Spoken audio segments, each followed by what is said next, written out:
Study pharma में आप सभी का स्वागत है। मैं एम डी रेजा। आज हम लोग फिर से हाजिर हुए हैं एक नए टॉपिक के साथ, जो है टैबलेट से संबंधित सिफ्रोक्सिम एक्जिटिल टैबलेट। ये क्या होता है, इस वीडियो में लास्ट तक बने रहिए आप लोग। इसमें हम लोग कैटेगरी, इसकी कार्य प्रणाली क्या है, पॉपुलर ब्रांड नेम क्या है, इसका उपयोग, इसका साइड इफ़ेक्ट, सब के बारे में बारी बारी से चर्चा करते हैं। तो चलिए बढ़ते हैं आगे। देखिए, सिफ्रोक्सिम जो होता है यह second generation of oral cephalosporin tablet होता है, जो अधिक एक्टिव होते हैं अगेंस्ट ग्राम नेगेटिव बैसिलस। जो ग्राम पॉजिटिव और ग्राम नेगेटिव दो बैक्टीरिया होते हैं, तो यह अधिक एक्टिव होते हैं ग्राम नेगेटिव बैक्टीरिया के लिए, रिस्पॉन्सिबल होते हैं, उसके अगेंस्ट ज़्यादा एक्टिव होते हैं। सिफ्रोक्सिम एक्जिटिल जो होते हैं यह एक ओरल फॉर्म होते हैं सिफ्रोक्सिम का, समझ गए। इसकी कार्य प्रणाली की बात की जाए तो यह जो है कोशिका भित्ति के निर्माण, जो मानव में जो बैक्टीरिया प्रवेश करते हैं उसके बाद एक अपनी कोशिका बनाती है और मानव में वो फैलने लगता है। तो वही क्या करता है कि जो ये टैबलेट है या ड्रग है, वह व्यक्ति में जो कोशिका का निर्माण होता है, बैक्टीरिया की कोशिका भित्ति जो होती हैं उसके निर्माण को ही रोक देती है, जिससे वह क्या होता है कि बैक्टीरिया की जो इन्फेक्शन ऑफ ग्रोथ है, वृद्धि ऑफ ग्रोथ है, वह रुक जाती है। ये इसका वर्क है। और इसकी डोजेज फॉर्म की बात की जाए तो टैबलेट के फॉर्म में होते हैं, सस्पेंशन के फॉर्म में होते हैं और इंजेक्टेबल फॉर्म में अवेलेबल होते हैं, जो मार्केट में मिलता है।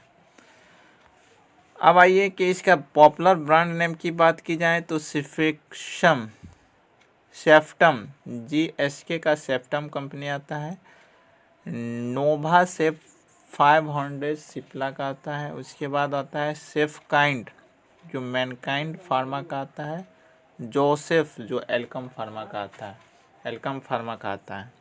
यह सब इसका पॉपुलर ब्रांड नेम है। अब इसका यूज की स्ट्रेंथ की बात की जाए तो 125 mg, 250 mg और 500 mg में अवेलेबल होता है। यह जो है सिफ्रोक्सिम टैबलेट्स है। इसकी जो उपयोग की बात की जाए तो इसकी उपयोग जो होते हैं गोनोरिया डिजीज में किया जाता है, जो एक सेक्सुअल ट्रांसमिटेड डिजीज होता है।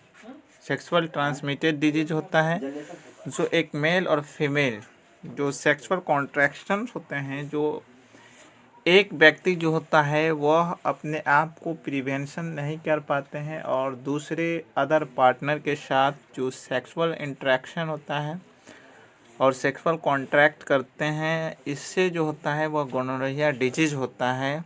तो गोनोरिया डिजीज एक सेक्सुअल ट्रांसमिटेड डिजीज है। इस डिजीज में इसका उपयोग किया जाता है सिफ्रोक्सिम टैबलेट्स। इसके बाद आता है कैनक्रोइड्स STD। यह भी एक सेक्सुअल ट्रांसमिटेड डिजीज ही है।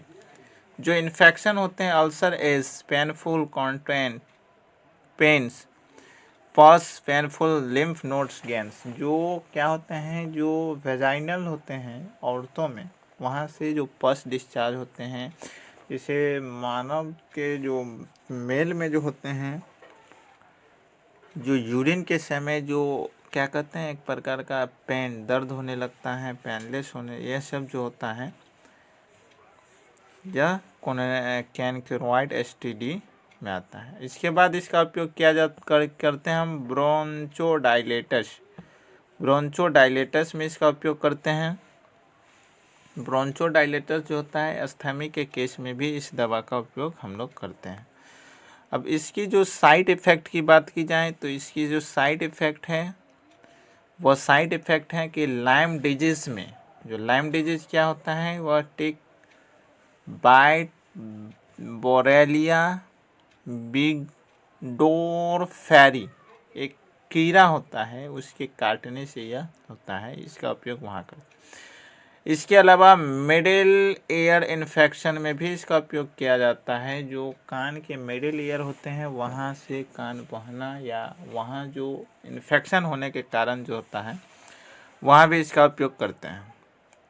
अब इसके उपयोग किया जाता है और arthritis due to infection, arthritis के कारण जो इन्फेक्शन हो, सॉफ्ट टिश्यू इन्फेक्शन हो, उसके बाद एस्पेटिसिम due to gram negative bacteria positive operative infections, जैसे इन्फेक्शंस अर्थराइटिस के कारण इन्फेक्शन हो, हमारे टिश्यू में कोई इन्फेक्शन हो। उसके बाद जो पोस्ट ऑपरेटिव इन्फेक्शंस, यानी कि पेशेंट को जो कहते हैं कि ऑपरेशन के समय, ऑपरेशंस के बाद जो इसमें इन्फेक्शन होता है, उसमें भी इस दवा का उपयोग करते हैं। उसके बाद आँखों में जो लेंस लगाने के बाद जो इन्फेक्शन होता है, वहाँ इसके उपयोग करते हैं। स्किन इन्फेक्शन में किया जाता है, थ्रोट इन्फेक्शन में किया जाता है, टॉन्सिलाइटिस जो गले में होते हैं उसमें किया जाता है, यूरिनरी ट्रैक्ट इन्फेक्शन में भी इसका उपयोग करते हैं। तो ये हमारा सिफ्रोक्सिम टैबलेट के इन्फेक्शंस के बारे में है।